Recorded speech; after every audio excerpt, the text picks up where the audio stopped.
আছেন, আক্তার সুলতানা ম্যাডামের football marker office উদ্বোধন উপলক্ষে আপনাদেরকে দাওয়াত করা হয়েছে।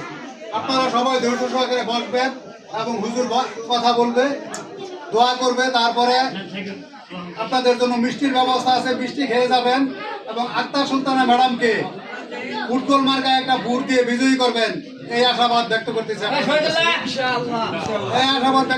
আপনারা জানেন ইঞ্জিনিয়ার শামসুদ্দিন আহমেদ ফুলবাড়িয়া উপজেলায় সবচেয়ে বেশি কাজ করেছিল, আর ওনাকে যে সাহায্য সহযোগিতা করেছিল কাজের মাধ্যমে সেটা হলো আক্তার সুলতানা ম্যাডাম।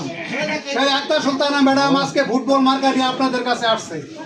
কাছাকাছি আপনাদের কাছে বিনীত অনুরোধ, এখন যে অবস্থায় আমরা আছি আপনারা আছেন, আপনারা যদি 12 তারিখে ফুটবল মার্কায় ভোট দিয়ে বিজয়ী করেন আক্তার সুলতানা ম্যাডামকে, তাহলে অবশ্যই আমরা বিজয়ী হব ইনশাআল্লাহ।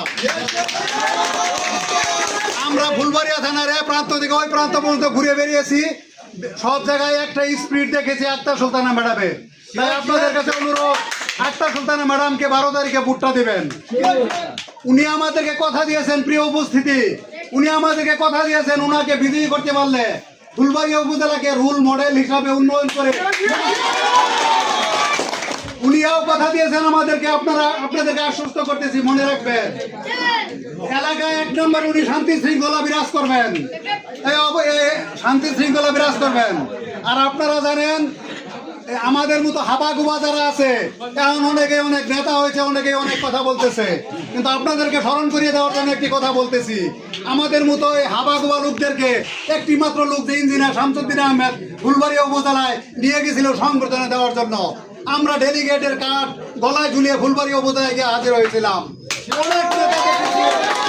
অনেক নেতা দেখেছি, কিন্তু তৃণমূলের লোকদেরকে, আম পাবলিক কৃষককে ভালোবাসে এই ধরনের নেতা এখনো দেখি নাই, একমাত্র শামসুদ্দিনের ছাড়া। তাই আপনাদের কাছে আবারও অনুরোধ এবং আহ্বান জানাচ্ছি, আপনারা আমাদের মাঝে থাকবেন ঐক্যবদ্ধভাবে। আমরা 12 তারিখে ওনাকে বিজয়ী করে তারপরে ফুলবাড়িয়া থানার উন্নয়নের রোল মডেল হিসেবে ঘোষণা করব। এই বলে আমি আমার কথা শেষ করছি। আসসালামু আলাইকুম।